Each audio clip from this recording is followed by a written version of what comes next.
Hi, parents.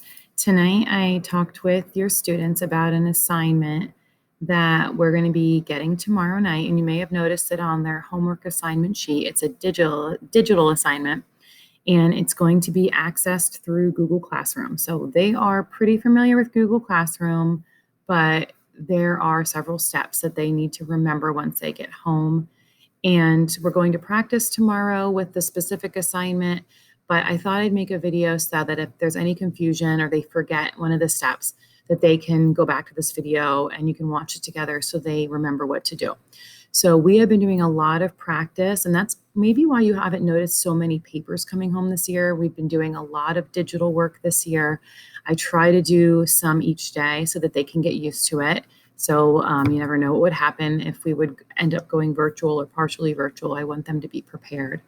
But they also enjoy it. So I thought it'd be fun to try a homework assignment that way. So it is a sentence fixer assignment, and it's going to be in Google Classroom.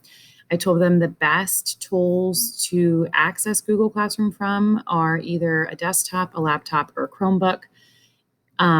They can get the apps for Google Classroom, and then they'll also need Google Slides on an iPhone or an iPad, but it's just not as user-friendly to use it from them. So they can try it, and I told them that if they have any problems, I can give them a paper copy when they come in the morning, and they'll just do it as seat work. But I want them to try to do it digitally. So I'm going to show you the steps for how to access it from a normal Chromebook, laptop, desktop.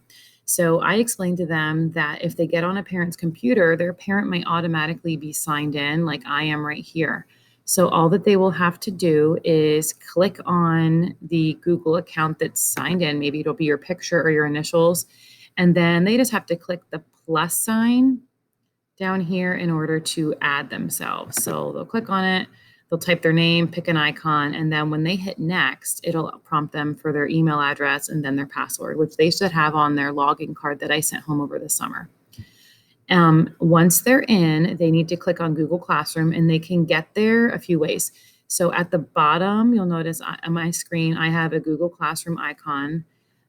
They can click on the Rubik's Cube over here, that's what I call it, and they can click on Google Classroom there, or they can just simply type in classroom.google.com.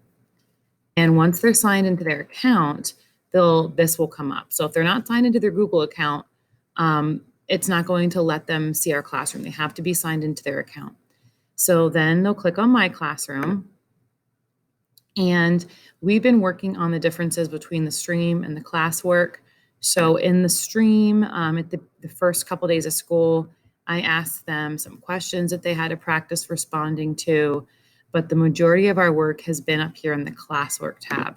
So they're going to click on that, and then it'll bring up some of their assignments if they've been working on, and homework is under the topic homework to try to make it easier.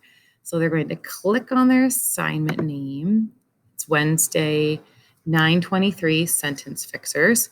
And then they're going to click on the icon for it, or I've been calling it a thumbnail. So they'll click on that, and then it'll open up the assignment in Google Slides.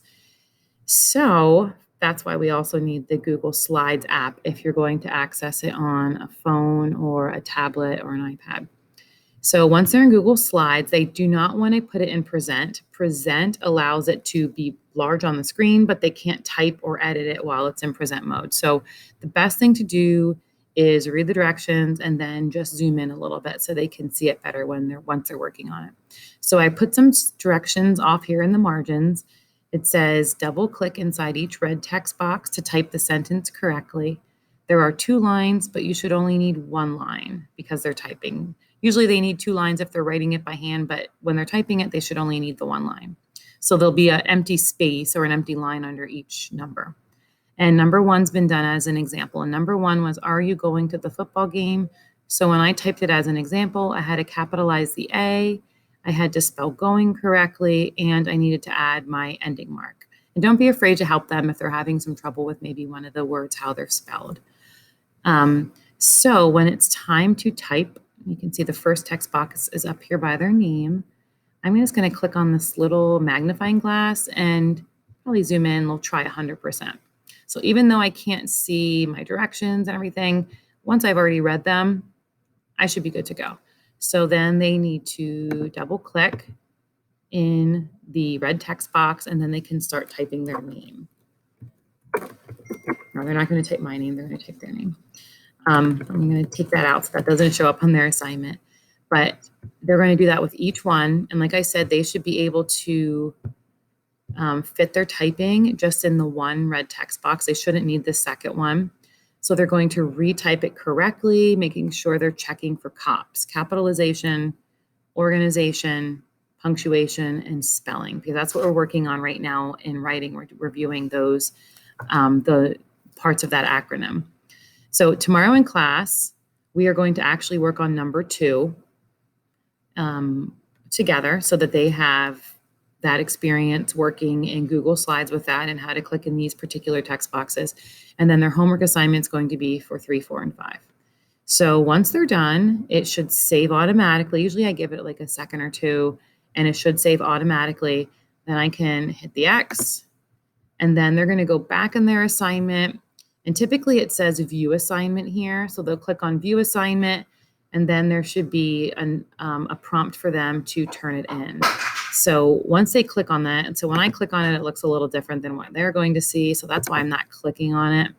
So they're going to click on view, or mine says edit assignment. So maybe theirs will say that. I don't have it from their end, so I can't say, but usually it says view assignment. And then on the next screen, there'll be a blue button over here. It usually says turn in or mark as done. So since they actually have something that they had to complete as an attachment and it needs to be turned in, there should say turn in tomorrow. So either way, either it's going to always say turn in, mark as done. They wait to click on that till they're done. So view assignment, even though mine says edit assignment, and then they're going to click on turn in. And that should be it. So if they have any problems tomorrow, or you don't have anything besides a phone and you're having trouble using it on there, all they need to do is they'll come in the morning. I'll know that they didn't complete it because it won't show as turned in. And then I'll just give them the paper copy for seat work. It's no big deal.